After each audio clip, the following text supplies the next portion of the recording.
எவ்வளவு பெரிய சொந்தமா இருந்தா கூட எவ்வளவு பண்ணிட முடியும், எவ்வளவு நமக்கு செஞ்சிட முடியும், இல்ல நாம அவங்ககிட்ட எவ்வளவு எதிர்பார்த்திட முடியும், நம்மளால முடியாது. அது நடக்காது. எவ்வளவு இருந்தாலும் நமக்குள்ளேயே நம்மளே தான் பாத்துக்கணும். அப்படின்னும் போது நான் உனக்காக இருக்கேன்னு முதல்ல சரத்குமார் சார் வந்து 1,00,000 அந்த ஃபீஸ், அந்த வருஷத்துக்கான ஃபீஸ் நான் கட்டவே இல்லை. அவருதான் அந்த பணத்துல தான் நான் போய் கட்டினேன். அதே எனக்கு ஒரு பெரிய ஒரு நிம்மதி கிடைச்சது. ஐயோ நம்ம பிள்ளைங்களுக்கு கட்டிட்டோம். ஆனா ஃபீஸ் இல்லாம ஒரு நாள் வந்து வந்து அழுவும் போது என்னடா பண்றது அந்த கடவுள்கிட்ட கேட்காத கேள்வி இல்லை, எனக்கு வழியை காட்டுன்னு அப்படின்னும் போது அவர் அந்த 1,00,000 எனக்கு அவ்வளவு பெருசா இருந்துச்சு.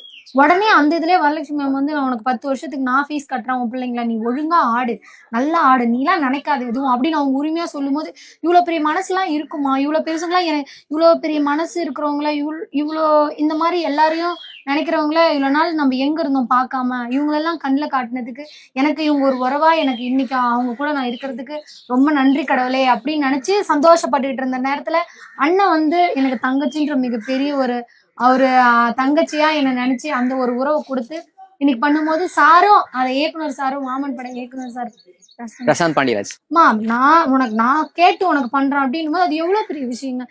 என் பிள்ளைங்களுக்கு 3 பேத்துக்குமே படிக்க வைக்கணும்ன்றது ஒரு ஆசை. ஏன்னா நானும் படிக்கல, அவரும் படிக்கல, பெருசா என் குடும்பத்துல அந்த முதல் பட்டதாரின்ற ஒன்னே இல்ல. அப்படின் போது என் பிள்ளைங்களை எப்படியாச்சும் நான் படிக்க வச்சிடணுன்றது எனக்கு ஒரு வைராக்கியம்.